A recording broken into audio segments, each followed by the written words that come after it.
Boquitas pintadas y el género epistolar.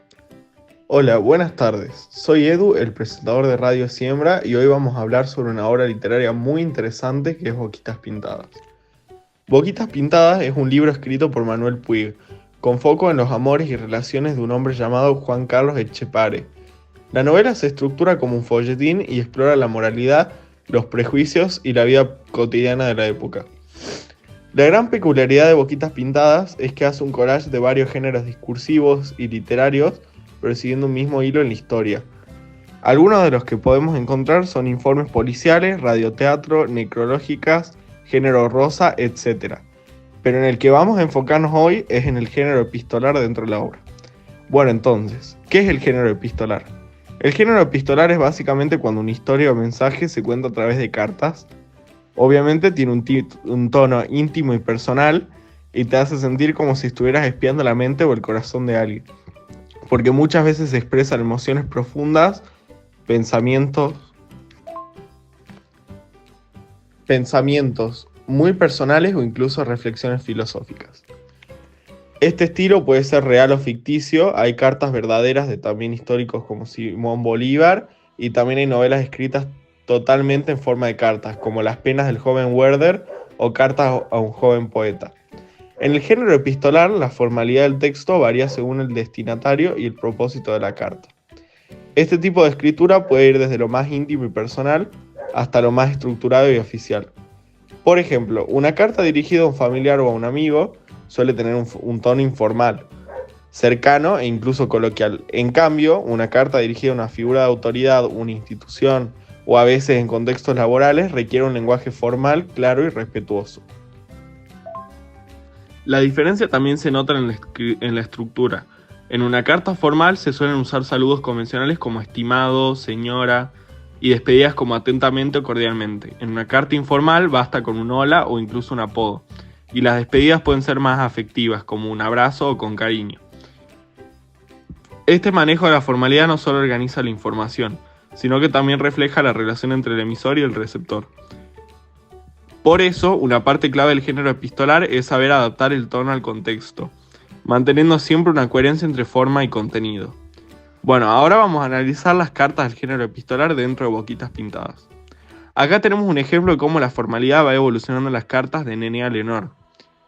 Por ejemplo, acá tenemos la primera carta que se refiere a Doña Leonor como estimada Doña Leonor.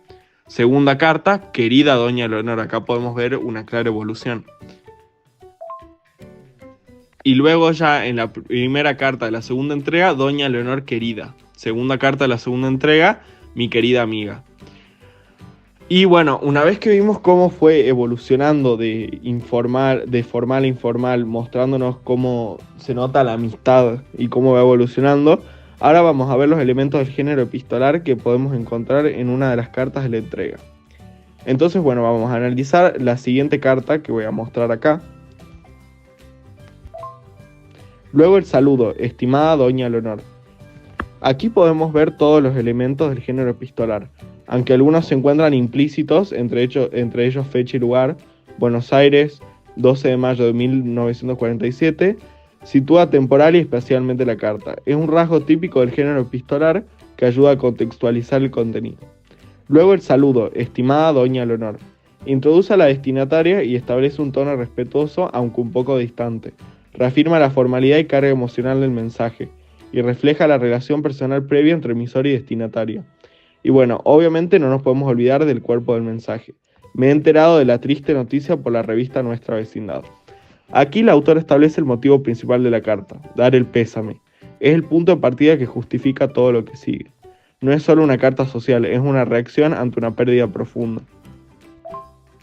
Sección 2, presentación del emisor. Luego Nené se presenta. Yo soy Nélida Fernández de Massa, me decían Nené. Con estas palabras la autora no solo se identifica, sino que restablece un vínculo del pasado.